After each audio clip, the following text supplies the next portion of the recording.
MSW Media. So yeah, now it's clean up on aisle 45 time. And for a long while yet, it is going to be clean up on aisle 45. Hey, everybody. Welcome to episode 243 of Clean Up on Aisle 45.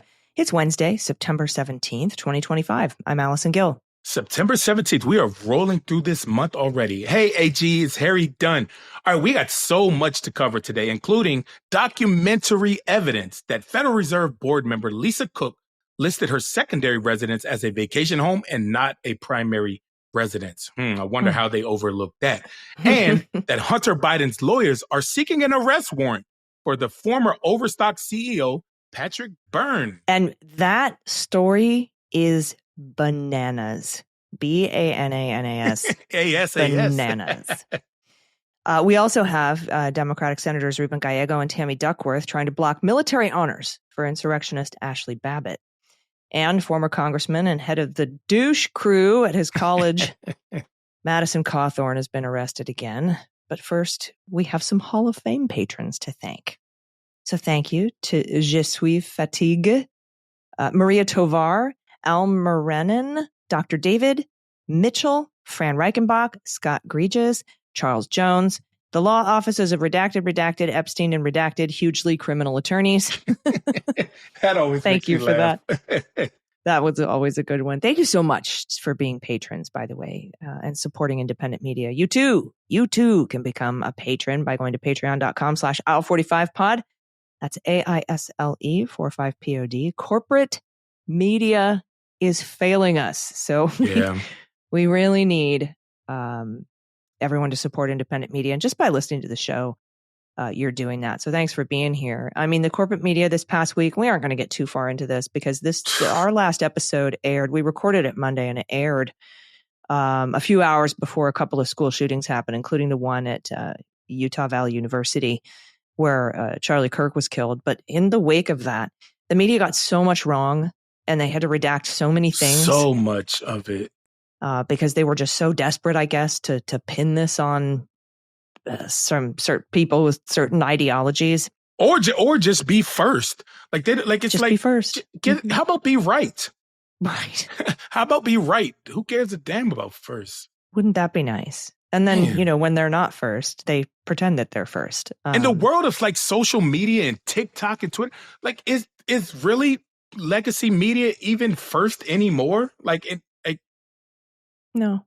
Just be right, be accurate, be spot on, and people will watch your shit. Sorry for the potty mouth, but God, dog, it's so frustrating. Get it right. How many people did we see this? Like you just said, H, had to post redactions or editor's notes. Now I get it. Like as stories are breaking and evolving, but this is just simple stuff that should have been, in my opinion, that should have been just covered correctly. And if you just wait just a minute or two, I'm exaggerating with the minute part, but even a minute, just, even with the Wall Street Journal with their, the bullets were transgender, or anti-fascist. And then the ATF is like, we didn't say that. They're like within an hour or two, they're like, we didn't say that. So if people would just hang back, verify their sources. Simple. It seems pretty easy to me. I remember when Donald Trump was arraigned in the documents case and Andrea Mitchell was live on the air, and we knew he was going to. Andrea Mitchell. We knew he was going to plead not guilty, right? And so they're all in the courtroom. All the media's in the courtroom, and there's no, you can't report live from the courtroom as that's happening. So as soon as the lawyer pled not guilty for Donald Trump, Ken Delaney ran out the building, ran out of breath. He shows up on the camera. And Andrea Mitchell's like, so what's going on? He pled not guilty. Okay, well, what about Walt Nauta? I left as soon as he pled not guilty. Well, okay, well, are there bail conditions? I don't know. I left the building as soon as he pled not guilty. But then, a couple hours later, Anna Bauer comes out, writes a whole ass story about everything that happened and put it out for lawfare. And we got the real stuff that happened inside. And everything, like the T's were crossed and the I's were dotted. And if it's not in the story, that means we don't know. Yeah. Shout out to Anna Bauer. She does great work. She got all that stuff out. She did it, and she gave a lot of really great color commentary about what it was like in the courtroom and who was staring at who. And it was just, it was a fantastic piece. And I always think of that when I see stuff like this, when the media rushes out to get a headline out and then has to retract it. Yeah, and they rarely apologize. And the problem is that by the time you retract it, nobody reads the retraction, and the lie's gone around the world 10 times. Yep. So anyway, all that to say, thank you for supporting independent media. That's what it gets down to. Thank you. And something else, you just recorded your first maiden episode. Yes. Of your show. I'm so happy to announce. And AG, I honestly got to give you a little credit here. And listen, it is AG, y'all know, is getting in front of a camera now and doing news and reporting her show. And she looks fabulous while she's doing it, by the way. So I got the motivation from her to do it. And I created a show called Pours and Perspectives, P-O-U-R-S and Perspectives with Harry Dunn. And of course, the pour is me sipping my bourbon, a different bourbon every week. And then right now, I'm just going to be looking at once a week or so. But I'll be sharing the information, obviously, with to how to find it. But just talking about the news of the week and giving my perspective on it. I'll be looking to have guests. And although I haven't asked Allison yet, she's going to be one of my first 3 guests on the show. Oh. And she doesn't know it, but she has to say yes. So she's going to be one of my first 3 guests on the show. But just happy to just give my perspective on stuff. And you know what? The fact that people want to hear what I have to say, I feel like I have a duty now to express that while bringing up the news. So stay tuned for that. That should be coming out later this week. We'll update you when it is out, and I will definitely share it with you. But yeah, I'm really excited and motivated. Allison, I must say, you did motivate me to do it because it is difficult to get in front of a camera by yourself and just talk. Like, you got a million opinions and thoughts and views, but when you get in front of a camera and talk, it's difficult. It's challenging. And a lot of times your thoughts fail you because I could just have conversations at a bar and just talk in a restaurant. We just talk for hours and hours. And then when the lights come on, you're like, what was I going to say? So shout out to the people that do this on the regular and do it very well. Looking at you, AG. Thank you. Oh, thanks. Yeah, everybody, I just started a video podcast. It's not replacing anything, just adding it to the repertoire. As if you needed more work. I now write, produce, record, and co-host 10 shows a week. Isn't she amazing, y'all? Isn't she amazing? This is one of them, and it's a video show. I did my second episode on the Midas Touch Network on their live feed, and you can catch the replay there, or I have links at my Substack, MillerSheWrote.com. So yeah, it's different. It really is different. Yeah. And then, also I wanted to talk about, you did an appearance at the Clay County DNC fundraiser. Kansas City, right? Kansas City, Missouri. As you know, everybody, with people that have paid attention, we see what's happening in Missouri right now. Donald Trump gave the orders to the governor and said, I want some more seats. So they are doing everything they can to do what Texas did. And that's gerrymander Black people out of representation. And the target of this one, it was Congressman Emanuel Cleaver, who they're looking to redraw his district and, replace that with a representative that is Republican to further the GOP's hopes of maintaining the House in 2026. It ain't going to happen, y'all. Well, I don't know about this gerrymandering, but we cannot let this happen in 2026. But I had the opportunity to go out there to Clay County to share my experience about January 6th and what's happening now. And, it's easy to say, wait, everything that's going on now, January 6th, we're kind of like moving on from, but just staying in this fight and staying present and not giving up, not rolling over when all odds seem against you, when everything looks hard, looks dark. And the call to action that I have in all the speeches that I do all across this country, the closing remarks my call to action is telling people to stay in the fight. And I remind them that I have been subject to death threats and harassment and attacks for the last 5 years, going on 5 years. And I haven't quit yet. And I ask you all, don't quit until I give up. Once I quit, you can quit. And I always say, spoiler alert, I'm not quitting. So y'all can't either. That's a very good point. I had a friend who was in explosive and ordnance disposal. Yeah. And he had a shirt that said, I'm in EOD. If you see me running, run. Right. That's what it is. Yeah. If you see him going, then get the hell out of there. Yeah. Then okay.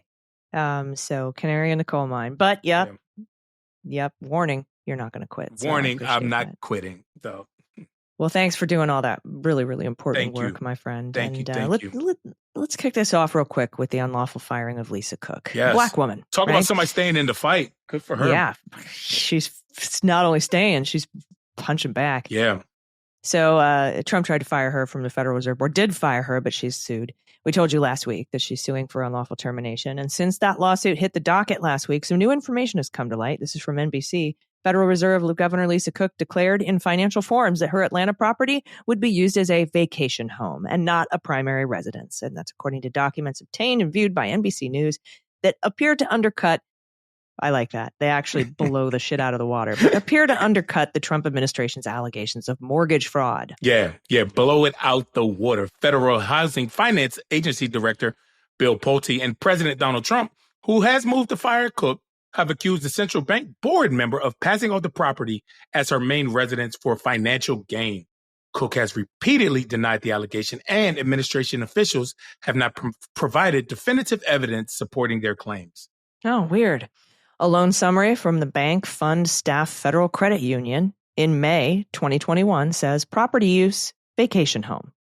Additionally, public records in Fulton County, Georgia, reviewed by NBC, shows that no tax exemptions are available for a primary residence that were sought by her. So she didn't even ask for any tax exemptions for a primary residence. A second document obtained by NBC News, Cook's questionnaire for national security positions, which was submitted to the Biden administration and later the Senate, contains a question that reads, please list all your interests in real property, including additional homes, vacation homes, rental properties, and interest in trusts that may hold property. How did Cook respond on that under oath? Cook responded by writing, second home, followed by the address of the Atlanta property. The White House did not respond to a request for comment Friday evening on the documents, which were first reported by Reuters. A representative for FHFA directed NBC News to post on social media by Pulte, which reads, quote, if Dr. Cook solicited estimates as a vacation home and then entered into a mortgage agreement as a primary residence, that is extremely concerning and, in my opinion, evidences further intent to defraud. Does it? So that's their statement, though they have no proof that happened, and all of the documentation says otherwise. As we reported previously, in a criminal referral to Attorney General Pam Bondi, Pulte wrote that it appears an individual, Ms. Lisa Donnell Cook, has falsified bank documents and property records to acquire more favorable loan terms, potentially committing mortgage fraud under any criminal statute. This has included falsifying residence statuses for Ann Arbor, Michigan-based residents and an Atlanta, Georgia-based property. Trump then announced on Truth Social that he's going to fire Cook from her role at the central bank. The first time, by the way, a president has attempted to fire a top Fed official. As long as Trump's in office, it probably won't be the last. On Tuesday, a federal judge temporarily blocked Cook's termination. The Trump administration appealed 2 days later and is seeking a ruling before the Fed's interest rate setting committee begins its next meeting on Tuesday. Cook has a permanent vote on that committee. Pulte has also said in a recent interview and social media post that Cook made misrepresentations about her mortgages to the federal government when she was a governor. Cook's national security questionnaire was filed with the Biden administration in December of 2021. Cook joined the Fed after being confirmed in May of 2022. In a recent court filing, Cook's lawyers wrote she did not ever commit mortgage fraud. And the Federal Reserve has said it would abide by the outcome of Cook's ongoing legal case. And I got to say, Donald Trump, all he has to do to get the Fed to cut rates is continue his assault on the economy. Inflation's going to go way up. Yeah. Prices and consumer spending is going to go down. Prices are going to go up, and unemployment is going to go up. And then you'll get your Fed rate cut for a shitty economy, man. He's doing it right. Keep it That's up. all you got to do. Keep on what you're doing, buddy. You don't got to make shit up to fire people. Just ridiculous. And then he'll get his rate cut, and he'll be like, "Look, it's because I fired Lisa Cook because she's a mortgage fraud." It's going to be the dumbest. It's because you're wrecking the economy, bro. No, the economy's great. It's booming. Men, big strong men with tears in their eyes, calling me, thanking me bigly about their monies. Oh my God. Shut up. Yeah. Anyway, that's a great story. We're going to follow that particular case here on Cleanup on Aisle 45. So again, thanks for supporting us. We're going to be right back. We have a story about Democrats pushing back, fighting back, which is what we love to hear. We like to hear. You might not win, but get in the ring, right? Just get in the ring. Be Elbows willing up, to as they show say up. That's in it. Canada. Yes. So we're going to talk about that and that little bit of a pushback here as soon as we take this quick break. Stick around. We'll be right back.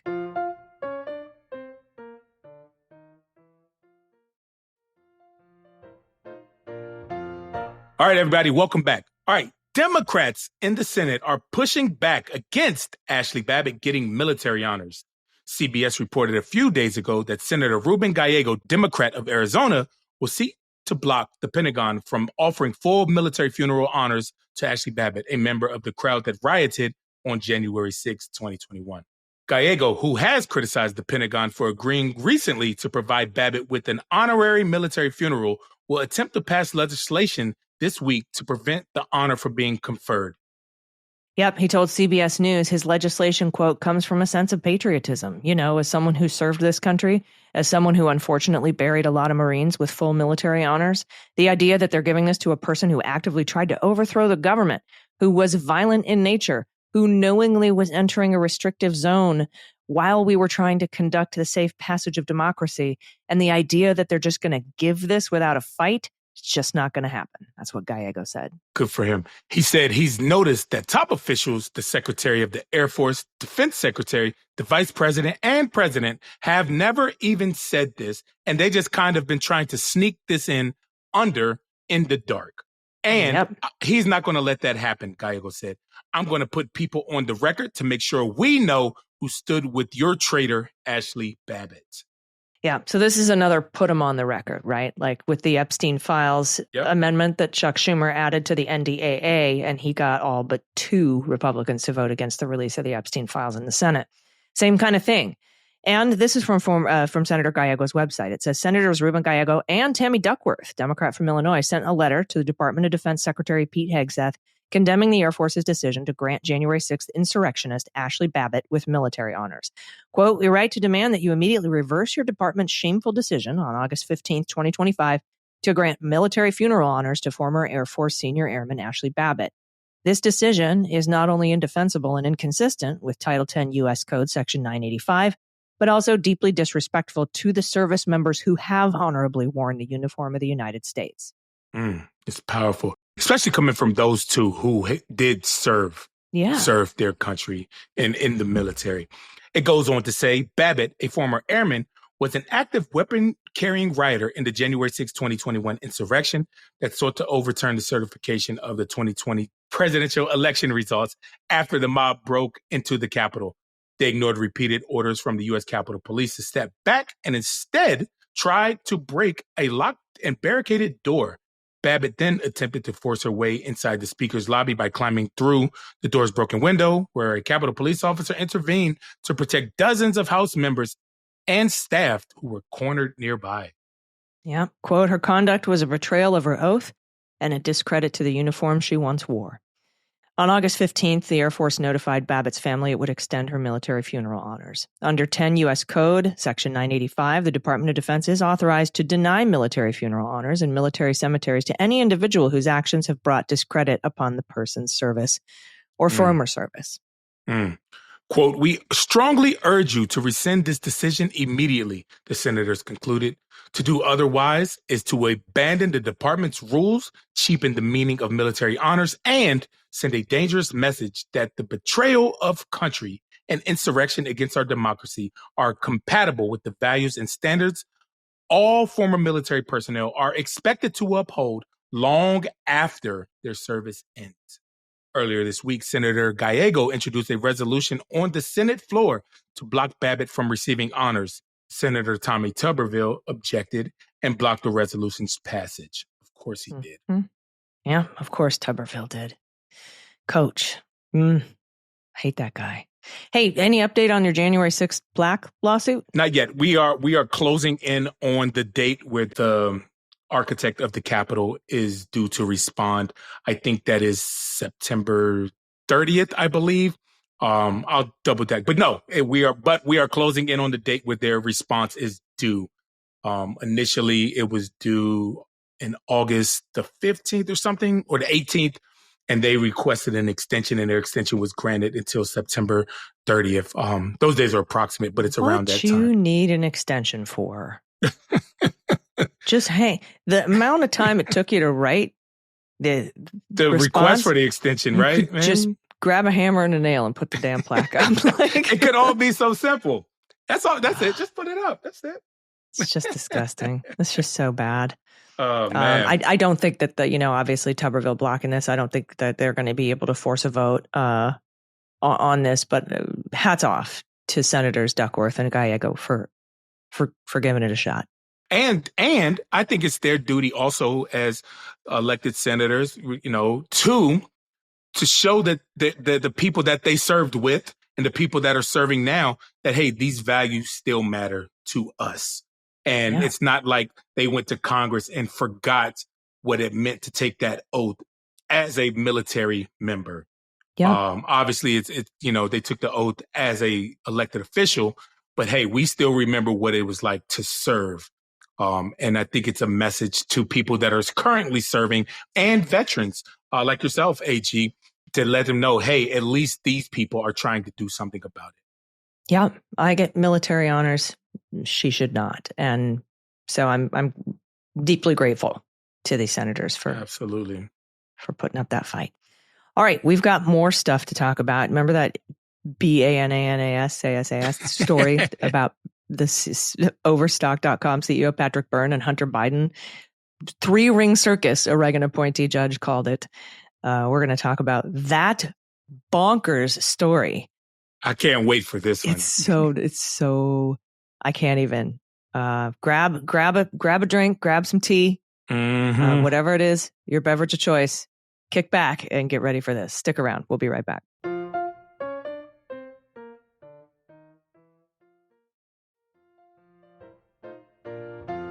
All right, everybody, welcome back to Clean Up on Aisle 45. This next story comes from Politico and a couple of other sources, and I'll get to that in a second. It's pretty bizarre.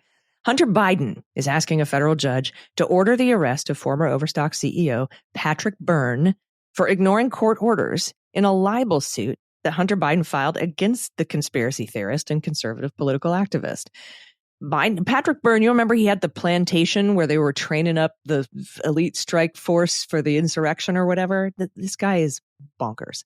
Bonkers. Biden's attorney filed a motion Saturday, just this past Saturday, with U.S. District Judge Stephen Wilson, urging him to issue a bench warrant against Patrick Byrne for failing to respond to court orders requiring him to appear in court and provide an email or physical address to receive official communications related to the lawsuit.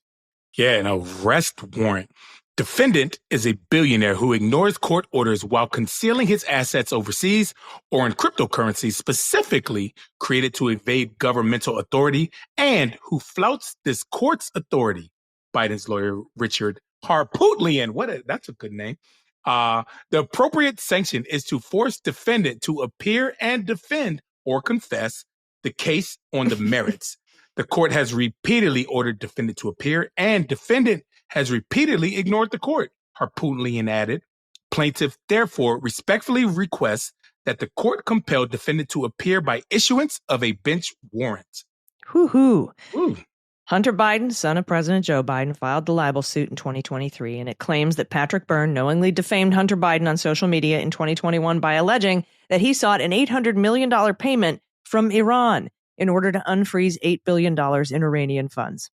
The suit claims Patrick Byrne repeated the post immediately after Hamas's deadly attack on October 7th, that attack on Israel, and that reposting it implied Biden had contributed to those attacks through his alleged dealings with Iran. The suit had been hamstrung from the outset by a series of difficulties. That's a nice way to put it. That Biden's side and the judge have attributed to Patrick Byrne, who has often proven hard to reach. He has claimed to be unable to travel due to heart problems and to have taken up residence in Dubai in order to avoid what he claims is an effort by the Venezuelan government to assassinate him. Yeah, the judge's attempt to take the case to a jury in trial in Los Angeles in July proved to be a fiasco. On the eve of the trial, Byrne repeatedly fired his attorneys and attempted to replace them with other lawyers, some of whom were denied permissions to appear by the judge due to their records of discipline in the courts. Byrne himself has never shown up in court, according to the judge. Now, this is Judge Wilson, a Reagan appointee. He described the situation at the time as a three-ring circus. Okay. However, he declined Biden's request for a default judgment and reset a new trial date for October 14th. That's a month from now. The judge did grant Hunter Biden the right to explore Byrne's financial conditions, but Biden's attorney says they've been unable to reach him since he ignored the judge's order to provide a current address. Yeah, kind of like a wrinkle in the plans. Biden's attorneys noted that despite Byrne's lack of communication with the court, he has continued to be a prolific poster on X, well, on Twitter. I'm calling it Twitter. They arranged to post copies of the court orders in replies to Byrne's messages on X and are asking the judge to accept that as formal notice to Byrne of those orders. Byrne resigned from overstock.com in 2019 following reports about his relationship with Maria Butina, who pled guilty to being an unregistered foreign agent for Russia. You remember Maria Butina, right? The redhead NRA Butina, that's right. Lady? That's right. He was actively involved in Donald Trump's attempts to challenge his loss in the 2020 election, was a regular presence at the White House meetings on the subject, and was interviewed by the House January 6th committee. And he showed up for that. Yeah, he did. Okay, now get this. So that's Politico's take, but I want to tell you what Liz Dye wrote for Above the Law last month about the three-ring circus. Patrick Byrne, the overstock.com weirdo who backed Trump's Stop the Steal effort in 2020, out-crazied a federal judge in California this week, narrowly escaping a default judgment in the defamation suit brought by Hunter Biden. The litigation is a Mad Libs acid trip freak show. The precipitating event was a rambling interview Byrne gave for the inaugural edition of something called Capital Times Magazine, in which he accused Joe and Hunter Biden of a bribery scheme involving Iranian nukes. And that's why Hunter Biden sued him. But after 60 potential jurors were summoned for voir dire on the eve of trial, it got even weirder. Even weirder than that? On Tuesday morning, Byrne was not in the courtroom, and neither was his lawyer, Michael Murphy. Instead, three other lawyers were at the table. Local counsel included Eric Neff, a former LA County prosecutor forced out after filing a bogus election fraud case, and Tom Yu, whose practice appears to consist entirely of defending cops in civil and criminal actions. The new lead attorney was one Stephanie Lambert, familiar to the readers of this website as Byrne's lawyer in the defamation case brought in D.C. Dominion Voting Systems case. In that case, she managed to get herself kicked out after repeatedly sharing protected discovery data, but not before getting herself arrested in the courtroom. Arrested in the courtroom on an outstanding warrant from her home state of Michigan for tampering with voting machines. Lambert said that her motion for pro hoc admission had been filed that morning and cheerfully announced that she'd been managing the case from behind the scenes for months and was ready to proceed with the trial. Yeah, a lot of people remember that. We talked about it on this show. She was representing Patrick Byrne in D.C. in a lawsuit brought by Dominion, right, for defamation.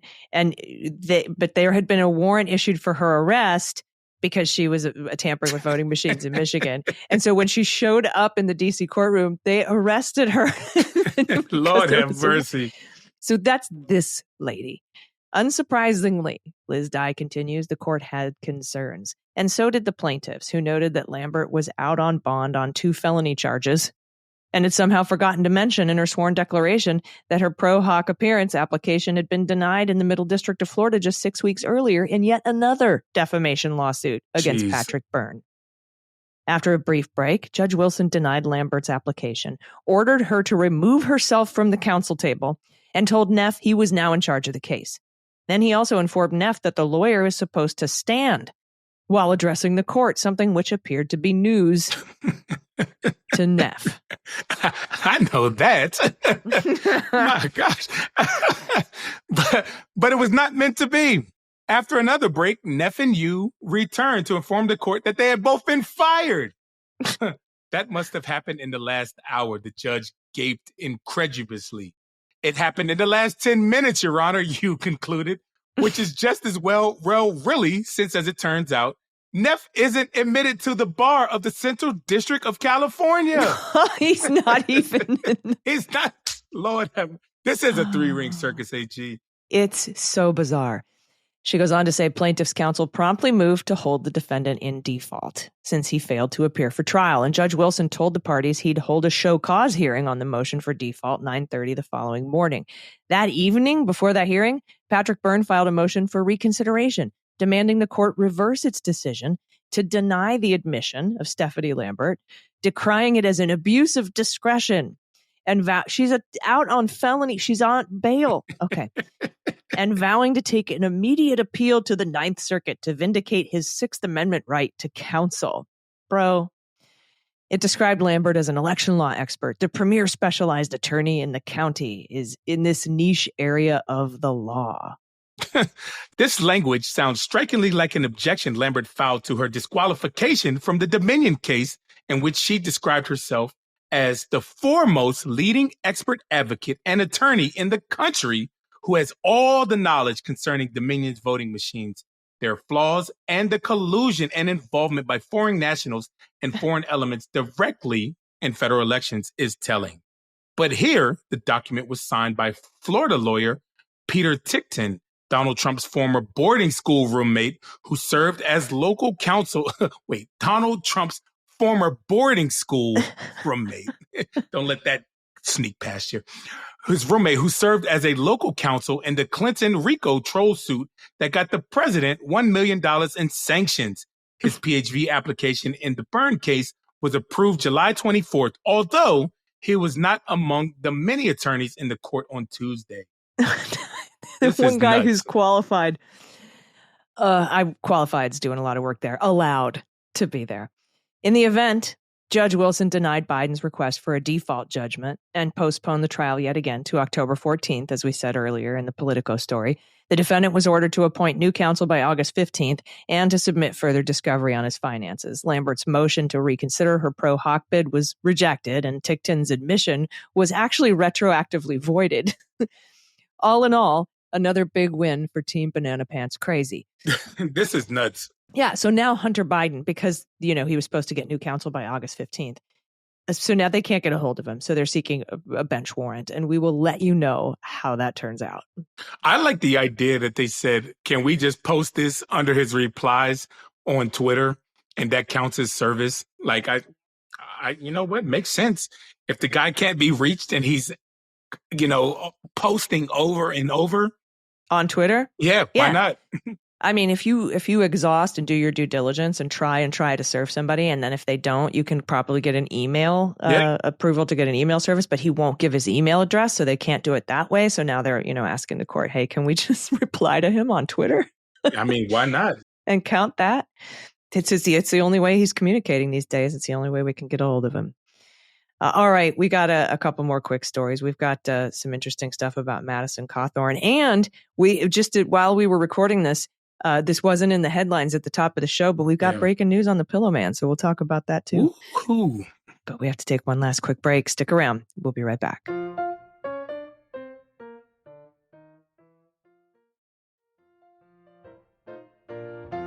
All right, everybody, welcome back. A couple more stories for you today from ABC Gulf Coast. Former Republican North Carolina Congressman Madison Cawthorn was arrested Wednesday on an out-of-county warrant for failing to show up in court. Cawthorn was scheduled to appear in court for arraignment in Collier County. He was cited by Naples police in Florida for driving without a valid license on August 19th, just a couple weeks ago. What a dumb thing to get arrested for, is failing to appear, especially when you're Madison Cawthorn. According to the Collier County Clerk of Courts, a warrant was issued Wednesday morning after Cawthorn failed to show up to the arraignment scheduled for 8:30 a.m. Cawthorn has been living in Cape Coral and was released on a $2,000 bond, according to Lee County Sheriff's Office. Now, a statement was shared with Gulf Coast News from Cawthorn. Quote, former Congressman Madison Cawthorn was arrested earlier today for failure to appear for a routine traffic infraction. Madison keeps a very busy schedule, really, because he got fired from Congress, and due to a scheduling misunderstanding, did not appear in court this morning. Following processing, Madison was immediately released. According to Cawthorn, police knocked on his door and arrested him at home. What, did he think he had votes or something? Like, I don't know. Bro, you don't work anymore. It's fine. Oh, man. Court records show that the former politician has ran into several traffic issues in Florida since 2022. Since then, he has been cited or charged with 3 parking violations, failure to move over for emergency vehicles, driving without proof of insurance, and speeding, including the August 19th incident in Collier County. He has been caught twice driving without a valid license. Twice. In April 2024, Cawthorn rear-ended a Florida state trooper on I-75 in Collier County. That trooper was hospitalized but was released not long after the crash. And while still in North Carolina, the Asheville native was charged with speeding offenses in Polk County in 2022, in Buncombe County in 2021. Both times he was driving more than 15 miles an hour over the speed limit. He was also fined after a loaded gun was found in a carry-on at Charlotte Douglas International Airport in April 2022. Previously, he was found with an unloaded gun in 2021 while trying to get on a plane at Asheville Regional Airport. Cawthorn served in the U.S. House for a single term, 2021 to 2023, represented North Carolina's District 11 in the western part of the state. He lost his bid for re-election in the 2022 primary. And if this were anybody but Madison Cawthorn, if this were you or me. You in jail. Yeah. Just out on bond after all of this? Send me your commissary account, AG. I'll get you some stuff on your books, because there's no way you walking free after all of that. This is crazy. Nice. This is crazy. Yeah, it's bizarre. So he was arrested again. His mugshot's out there. You should Google it. Or not. But as you teased earlier, AG, we have an update on the Pillow Man. Pillow Man. Remember the guy who sued Mike Lindell for the $5 million he owed him for proving him wrong? Well, he won, but that was overturned by the appeals court. So now he's taking him to the Supreme Court. He wrote this for Slate. Earlier this summer, the U.S. Court of Appeals for the 8th Circuit overturned my $5 million judgment against MyPillow CEO, Mike Lindell, for having won a challenge to prove that his claims of the election in 2020, it was election fraud, and they were nonsense. Yep. Now, there's important precedent, he goes on to say, that explains why Lindell should not have prevailed. The Supreme Court made it crystal clear in Oxford Health Plans LLC v. Sutter that an attempt to vacate an arbitration decision because the losing party disagrees with the interpretation of the contract is not properly addressed to the court. And this is exactly what happened in my case. My lawyers and I decided to appeal the decision to the Supreme Court, of the United States. My effort to overturn this decision is not about money, he says. This case is about our country and its principles. So we talked about this in the 8th Circuit when they overturned this guy's $5 million award and judgment for winning the bet against the Pillow Man. Yeah. And he's taken him to the Supreme Court now. It's interesting when people say that this isn't about money. I'll be. Are you kidding me? Give me my $5 million. It's about money to me. Like at this moment, it is you lost the bet, dude. But I mean, anything bad news that can happen to Pillow Man, bring it on. Yeah. We'll see if the Supreme Court takes it up, though. I doubt it. I'm pretty sure 8th Circuit's going to stand and he won't get his $5 million. But I just thought, hey. But good for him for fighting, at least. He's going to try. He's going to give it his best shot. Yeah. All right, everybody, that is our show for today. Thank you again so much for listening. Thanks to our Hall of Fame patrons. Thanks to all of our patrons. Again, if you want to become a patron, support independent media, now's the time. You can do it at patreon.com/aisle45pod, AISLE45POD. And we'll see you this weekend for the bonus episode. Yeah. And in a couple weeks, we'll see you for our patron happy hour Q&A. Can't wait. Those are always fun. Yeah, they are a lot of fun. Such good questions, such thoughtful questions. The patrons of the show are just brilliant, amazing people. So thank you again. And do you have any final thoughts? Who knows what this week is going to bring? I was just about to say, like, everybody hug each other tight, because who knows what we're going to see this week with all the news, the way the news has been going. But just be aware that nothing should surprise you. I don't say that as a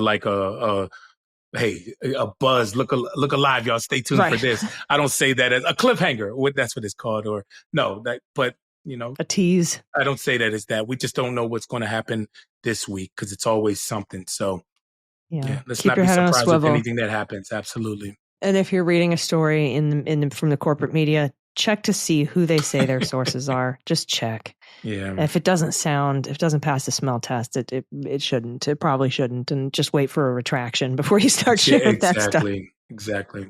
All right, everybody. We'll see you again soon. Thanks again for listening to Clean Up on Aisle 45. I'm Allison Gill. Harry Dunn. Thanks, y'all. Clean Up on Aisle 45 is written, researched, and produced by Allison Gill, with editing by Molly Hockey. Our art and logo design are by Joelle Reeder and Moxie Design Studios, and our music is composed and performed by Adam Orr. Clean Up on Aisle 45 is a proud member of the MSW Media Network, a collection of creator-owned podcasts dedicated to news, politics, and justice. For more information, visit mswmedia.com.